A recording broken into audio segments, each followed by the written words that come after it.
Muy buenos días, tengan todos cada uno de ustedes, querida comunidad de Santa Cecilia. Vamos a transmitir en este día el Angelus y alguna reflexión posterior.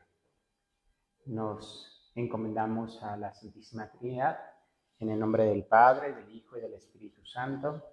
Amén. El ángel del Señor anunció a María y concibió por obra del Espíritu Santo. Dios te salve María, llena eres de gracia, el Señor es contigo. Bendita eres entre todas las mujeres y bendito es el fruto de tu vientre Jesús.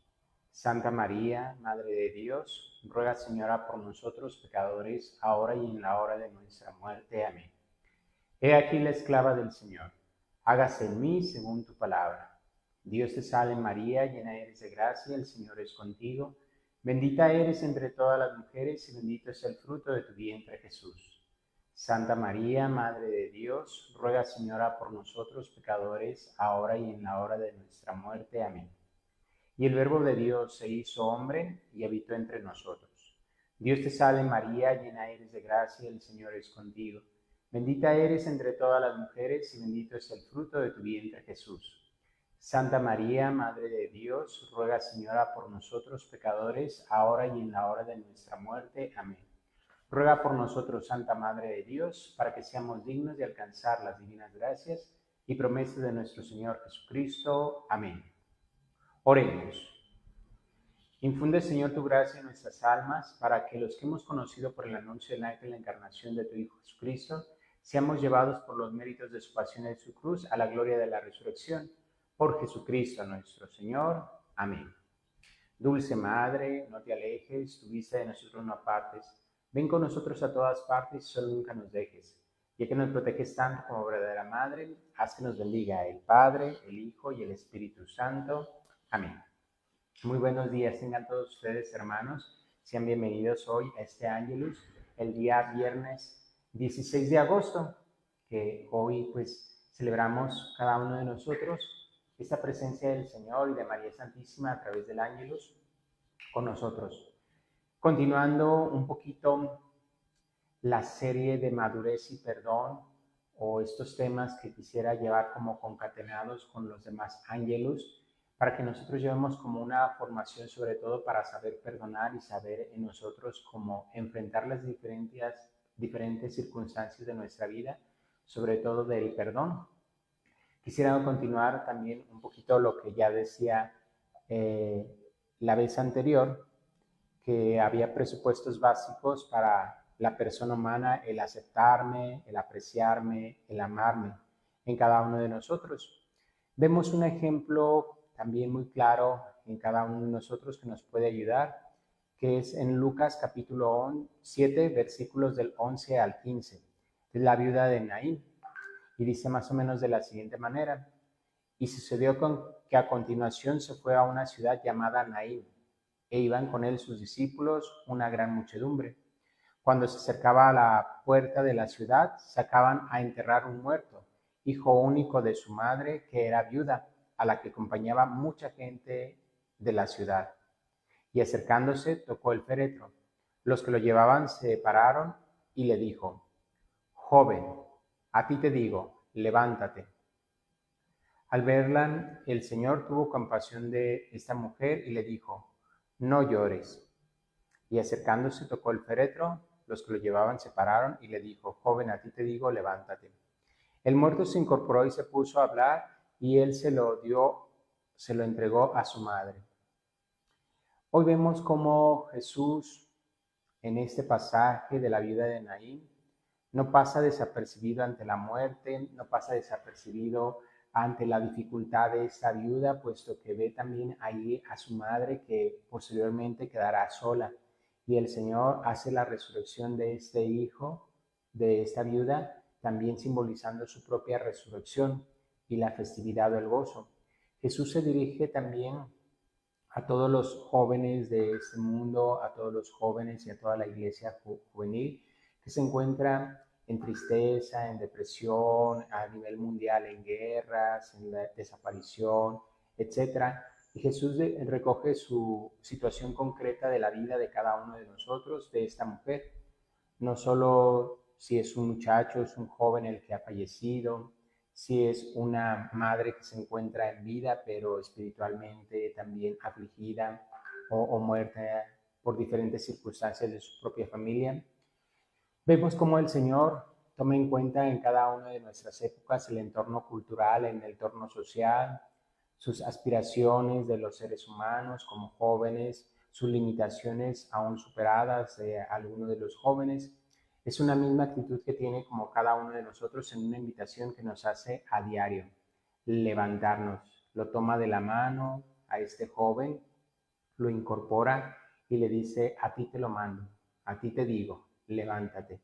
Y esta incorporación también viene como en el aprecio personal de cada uno de nosotros a tener una afectividad equilibrada, una autoestima también que no sea inflada, como podemos llegar como a la soberbia de esta manera en una actitud, o sea muy pesimista o hasta peyorativa de sí mismo.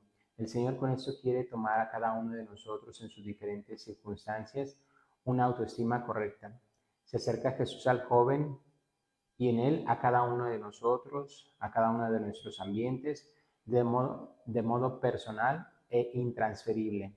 Es decir, no lo hace por otras mediaciones, no lo hace por sus apóstoles, sino que él mismo toca el féretro, detiene a las personas, se hace uno con la mujer y le dice no llores.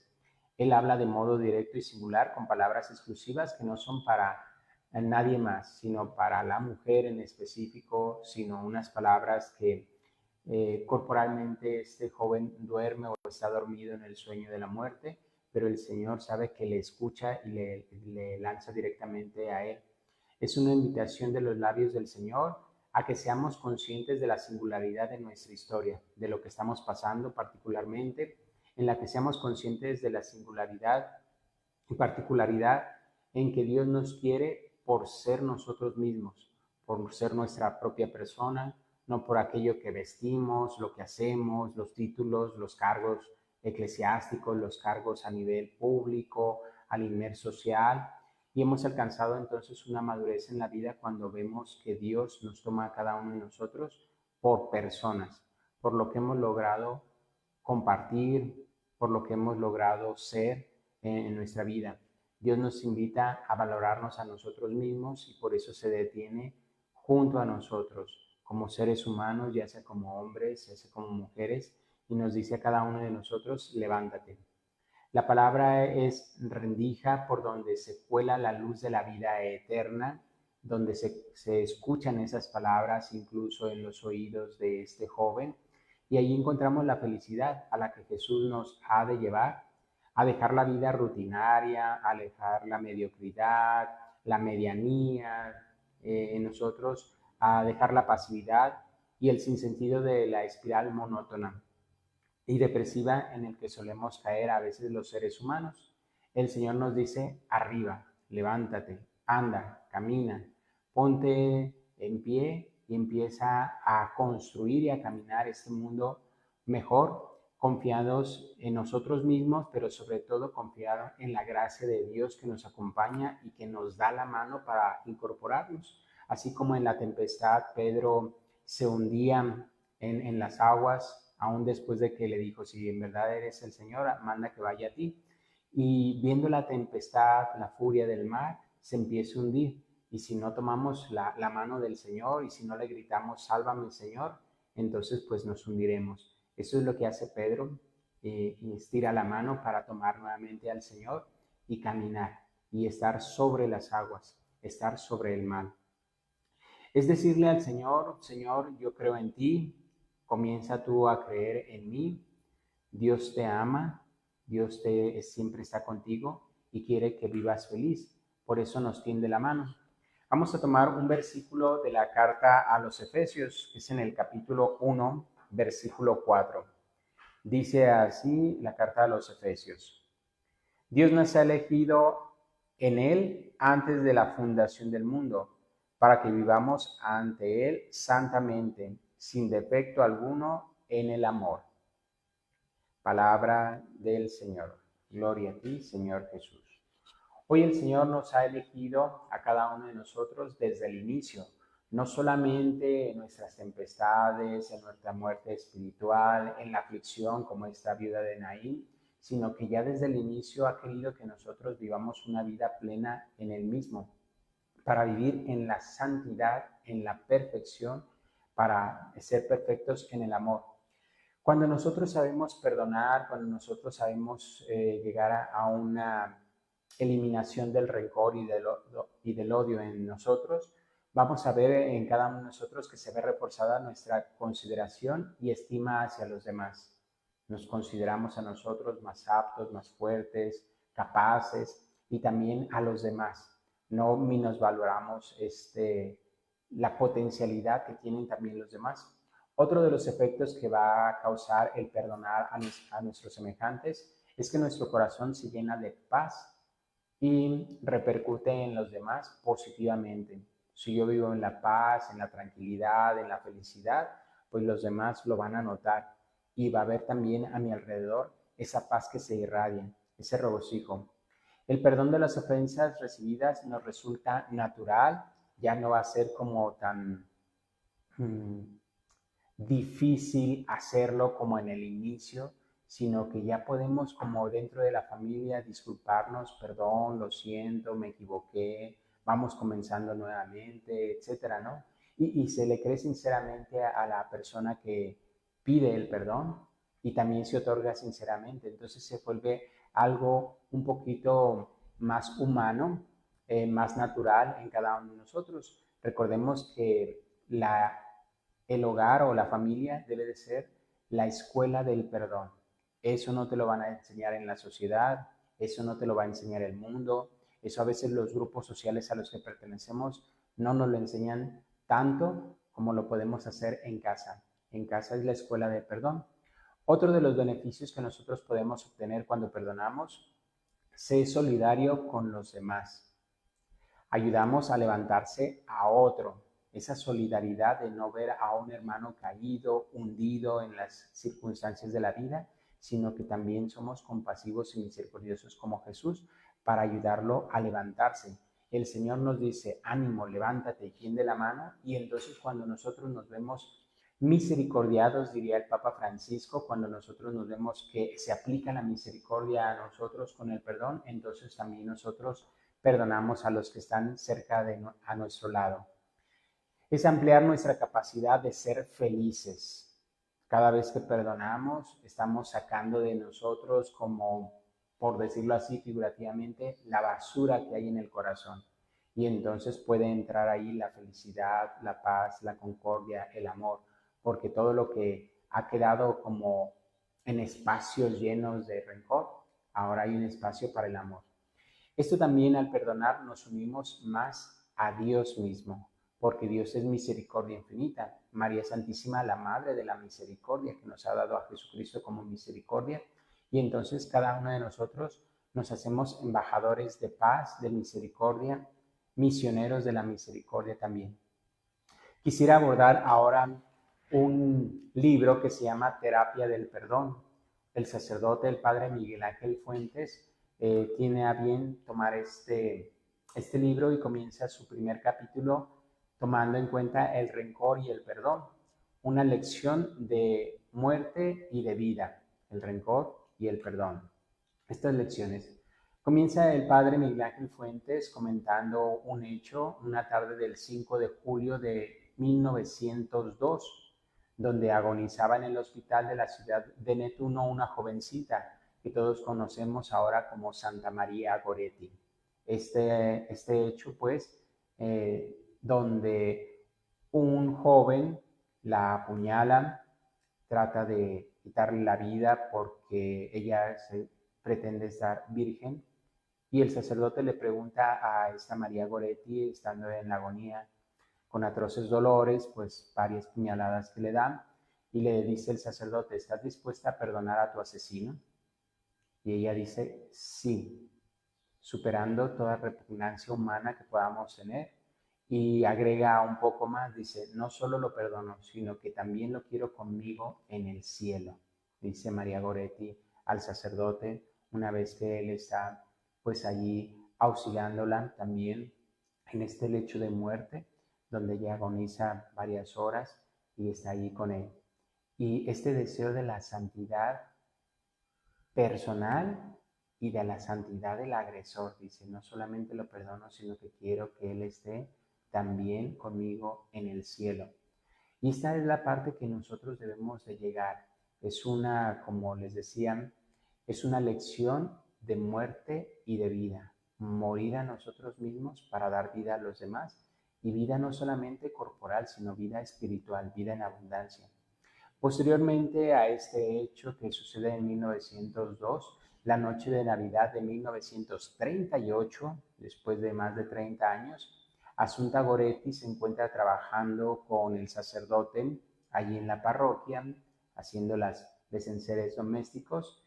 Llega y toca a su puerta Alejandro Serenelli, que es el asesino de María Goretti, y al abrir la puerta, pues abre Assunta Goretti.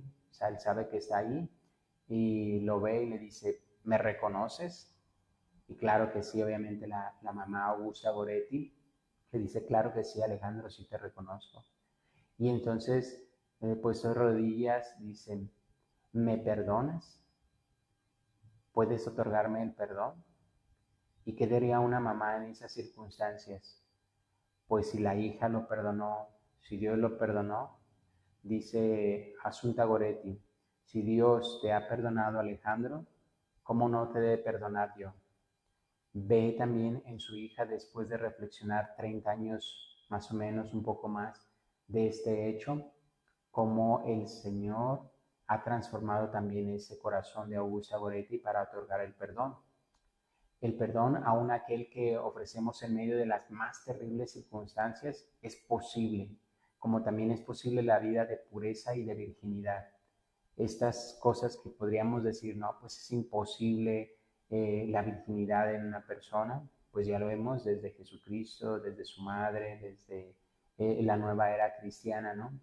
Pues sabemos que existe también el perdón verdadero, sabemos que existe la pureza verdadera.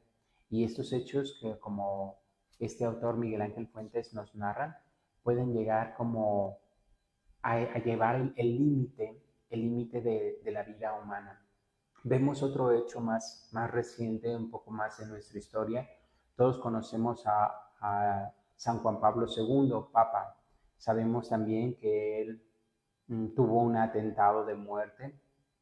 Y una vez que sale del hospital, el Papa Juan Pablo II va y se entrevista con aquella persona que trata de asesinarlo y le otorga el perdón. Dice, voy a perdonar a mi agresor, voy a perdonar a esta persona que llevaba pues en su vida también este peso de la ley, este peso de la iglesia, incluso al tratar de dar muerte al Papa Juan Pablo II. Y entonces también vemos en este hecho cómo Dios a través de los hombres se sigue demostrando misericordioso. Y en la vida humana nos invita, como estos hechos, a saber perdonar. Comienza Miguel Ángel Fuentes diciendo estos dos ejemplos o este ejemplo de María Goretti porque podríamos decir que hay hechos que son imperdonables y al contrario, estos hechos de la historia nos dice que todo es posible el perdón, incluso aquellas injusticias más atroces que llevan a una vida como la de María Goretti a la santidad, que llevan una vida entregada de Cristo por nosotros, ya que ha sufrido aquel que no tiene pecado, es también inmaculado desde el seno virginal de María Santísima y que nos ha dado la vida permanente, la vida eterna. Y vemos también así como San Juan Pablo II, cómo podemos llegar al perdón perfecto. Esta es una cualidad o un don que Dios nos da a todos y cada uno de nosotros que debemos también trabajarlo. Y este motivo de madurez y perdón o esta temática nos va a invitar a cada uno de nosotros cómo hacerlo, cómo trabajarlo. El Señor nos tiende la mano también como este joven y nos dice, levántate, anda, no te quedes allí en el rencor, no te quedes allí en el odio, no te quedes allí en la ira que va calcinando también nuestra alma y nuestro corazón. El perdón nos va a ayudar también, entre algunas otras cosas que ya hemos dicho, a superar desórdenes depresivos, que podemos caer en ellos, de la ansiedad, que también esta lleva un poquito a las circunstancias de vicio. Nos va a ayudar a superar el abuso de sustancias adictivas, desde el café, la coca, hasta cosas mayores, ¿no?, en nuestra vida. Nos va a ayudar también el perdón a quitar trastornos alimenticios, ¿sí?, obsesivos compulsivos, tal vez también por la ansiedad. Va a ayudar a quitar problemas matrimoniales y a llegar también sobre todo a soluciones, acuerdos. La vida familiar se va a volver más feliz, va a tener una consecuencia en nuestro cuerpo. Y de todo sentimiento o emoción va a llevar también a un pensamiento. Por eso hay que controlar ambos, ¿no? Si empiezo a tener coraje, entonces obviamente mis pensamientos van a ser de venganza, de odio, etcétera. O bien puede comenzar por los pensamientos. Bueno, yo veo una persona y recuerdo lo que me hizo, recuerdo lo que hizo y entonces me va a dar una emoción, sobre todo la del coraje. Hay otras muchas malas emociones que atacan a nuestra vida, pero ten en cuenta que un pensamiento negativo te va a llevar a una emoción negativa. Una emoción negativa te va a llevar también un pensamiento negativo y entonces cuando nosotros entendemos esto, entonces vamos a hacer como lo contrario, a ponerle como un freno, como si una pared a ese pensamiento, a esa emoción, para nosotros tratarla de una forma correcta. Entonces, sabemos entonces cuando una persona está enojada experimenta una excitación fisiológica, un dolor emotivo a causa de un trato injusto o de una frustración de no poder alcanzar ese ideal que él quería, que él deseaba. Entonces eso es lo que va a ocasionar una excitación fisiológica. El coraje, hermanos, aprendamos también que se va a expresar, tiende a salir de nosotros y esa tendencia a salir va a ser por la boca. Por eso insultamos, maldecimos, agredimos, buscamos a otras personas que nos ayuden como a hacer crítica de los demás, porque nuestro coraje sale por la boca. Otra de las formas que sale pues es por las manos y podemos golpearnos a nosotros mismos, destruir cosas, etc. Y otra de las cosas que también sale por las extremidades de los pies. Ahí vemos personas que patean, tener cuidado que estemos enojados y ir conduciendo, porque pues nosotros tenemos el volante y tenemos los pies en cuestión del acelerador y el freno, y entonces estoy enojado, pues lo que voy a hacer es canalizar mi enojo por estas extremidades y puedo llegar también a chocar o a hacer alguna circunstancia errónea, puesto que mi enojo, mi cólera va a tratar de salir por las extremidades, como les decía, manos, pies y la boca en cada uno de nosotros. Por eso el control de nuestra vida. ¿A qué llamamos una cólera buena o un enojo bueno? Pues el Padre Miguel Ángel lo pone sobre todo en la Sagrada Escritura para darnos como esta idea, ¿no? La idea o la ira es un movimiento de nuestra sensibilidad que reacciona ante el mal, que la amenaza y se defiende con una reacción. En sí misma, el enojo no tiene una connotación, es amoral, es decir, que no hay una connotación de ser bueno o ser malo. El enojo no es una expresión que nace de nosotros, así como la risa, como el amor, como la alegría, como la concordia, pero tiene una connotación negativa porque lo que nos hace esta emoción por lo regular siempre tiende a la negatividad, a la destrucción, al mal, por lo regular esta connotación, pero en sí, si nosotros la sabemos manejar, puede llegar también a ser una cosa positiva. Les explico. Todos nosotros cuando vemos una injusticia que la estamos observando, nos enoja. Pero si ese enojo lo canalizamos bien y buscamos leyes justas, buscamos abogados que nos ayuden a litigar, buscamos la separación, buscamos los acuerdos, entonces esa ira o enojo que tenía en un inicio, bien canalizado, llevó a tener leyes justas, no solamente para mi entorno, sino para mi sociedad, para todos los que vivimos. Entonces, comenzó con algo amoral, es decir, que no tiene una connotación buena o mala de un enojo, pero poco a poco se fue transformando hasta llegar a ser una ley buena para la sociedad. Y así vemos pues todas las constituciones en los diferentes países. Como les decía, pues es amoral según surja de un acto racional o de un impulso irracional. Esto también pues lo vemos, ¿verdad? Ya es un impulso de la vida humana, pero lo podemos llevar a la razón o bien dejarnos llevar visceralmente por ese impulso. Moisés se encolerizó contra los hebreos apóstatas de Dios. Moisés se irritó contra ellos. Recordemos cuando el Señor les da las tablas de la ley, baja Moisés y están ellos adorando un becerro de oro, ¿verdad? Esto lo vemos en el Éxodo, en el capítulo 16, versículo 20. Entonces aquí también hay una ira. Otro de los pasajes que podemos ver dentro de la ira es en Primera de Reyes, capítulo 18, versículo 40. Elías que da muerte a los falsos profetas, ¿verdad? Entonces los invita a decir, vamos a poner una ofrenda y aquel Dios que consuma esta ofrenda, entonces es el verdadero Dios. Posterior a eso, ya cuando Elías hace esta ofrenda, pues entonces pasa a cuchillo, pues, a todos los falsos profetas. Y aquí vemos también una ira. San Pablo en Atenas. Esto lo vemos en el libro de los Hechos de los Apóstoles, capítulo 17, versículo 16. Ya en el Nuevo Testamento, ya no estamos hablando del Antiguo Testamento. Mientras Pablo les esperaba en Atenas, estaba interiormente indignado al ver la ciudad llena de ídolos.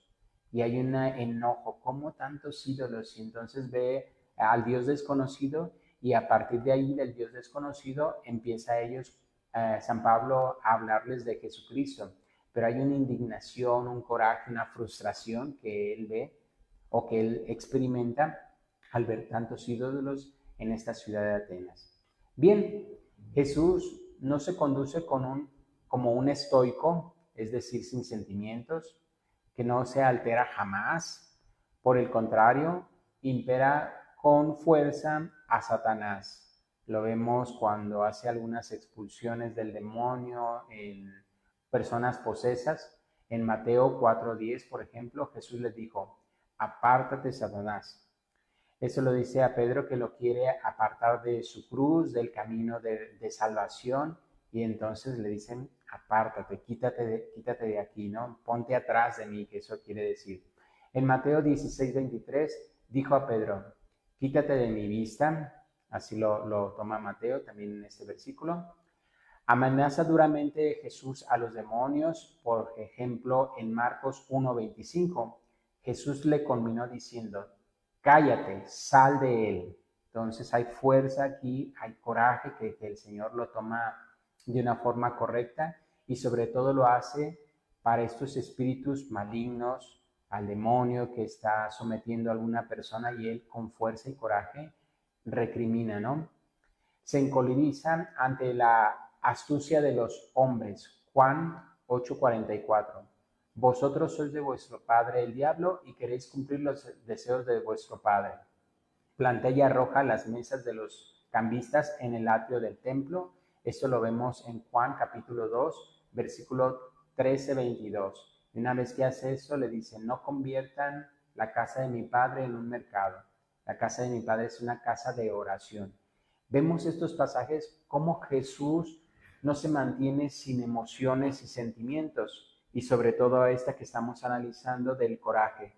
Él toma coraje para sacar a los demonios, toma coraje cuando no quieren entender sus propios hermanos, aún viendo las demostraciones que hace él, cuando convierte en la casa de su padre en pues un mercado. Jesús toma fuerza y entonces también esta fuerza bien canalizada, como lo vemos en Jesús, es a lo que le podemos llamar cada uno de nosotros un enojo bueno, un sentimiento que está canalizado correctamente, pero se necesita como la fortaleza que te da esta emoción, este coraje, esta indignación, como les comento, bien canalizadas. El fin de Jesús es destruir el pecado y salvar al pecador y devolver de esta manera la gloria robada a Dios por el pecado. Y para eso necesita Jesús fuerza. Cuando el hombre es amenazado por el demonio, incluso está poseído, pues el Señor ahí aplica esta fuerza, este coraje o esta mm, fuerza que conmina al demonio. Al contrario de la anterior, la ira desordenada surge de nuestras malas disposiciones y nos domina a nosotros, nos esclaviza y oprime. Comienza con esta emoción, pero cuando es desbordante, nosotros llegamos también después a una culpabilización.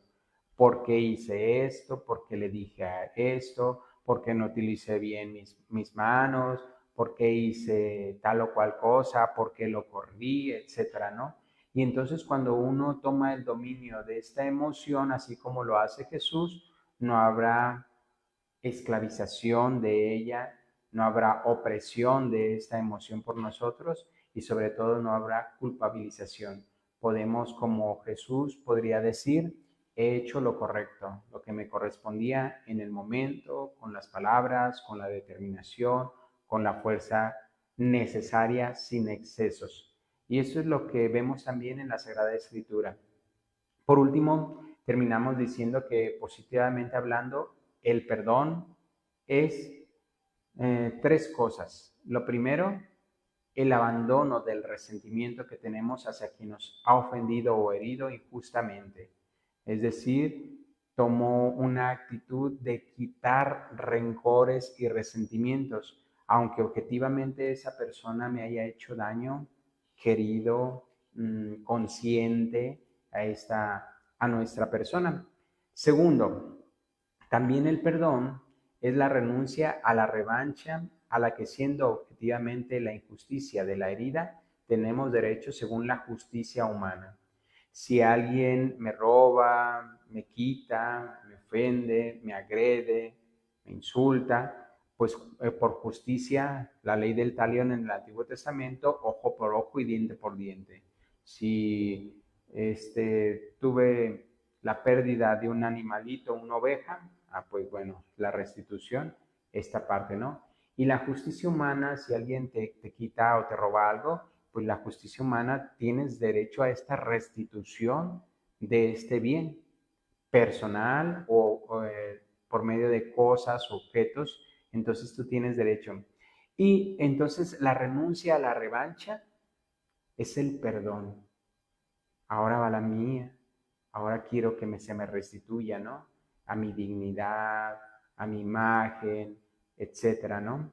Y cada uno de nosotros debe de tener como esto bien, bien presente, porque es renunciar a incluso la justicia humana que alguien que te haya cometido mal, tú tienes derecho, ¿no? El perdón también nos va a llevar, como tercero, al esfuerzo de responder con benevolencia al agresor, es decir, con compasión, con generosidad y con amor. Lo vemos desde un inicio de esta charla con María Goretti. No solamente lo perdono, sino que quiero que esté conmigo en el cielo. Y hay una fuerza dentro del propio ser que invita a la benevolencia, que es más fuerte que la propia agresión recibida, que es más fuerte que la propia demeritación de nuestra persona y lleva al amor, lleva a la concordia, lleva a la paz. Continuaremos en el siguiente Ángelus para seguir explorando un poquito acerca de estos puntos del perdón, llevando la Biblia, llevando también en nuestra vida algunas connotaciones. Les invito, si pueden conseguir este libro, se llama Terapia del Perdón, de Miguel Ángel Fuentes, que es una muy buena catequesis para todos y cada uno de nosotros como cristianos, que llevarla a la práctica nos va a dar mucha libertad, mucha felicidad.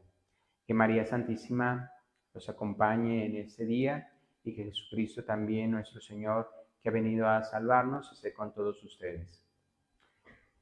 Que el Señor esté con ustedes y con tu espíritu. Y la bendición de Dios Todopoderoso, Padre, Hijo y Espíritu Santo, descienda sobre ustedes y les acompañe siempre. Muchas gracias por su presencia. Los esperamos en el siguiente Ángelus. Que pasen un excelente día.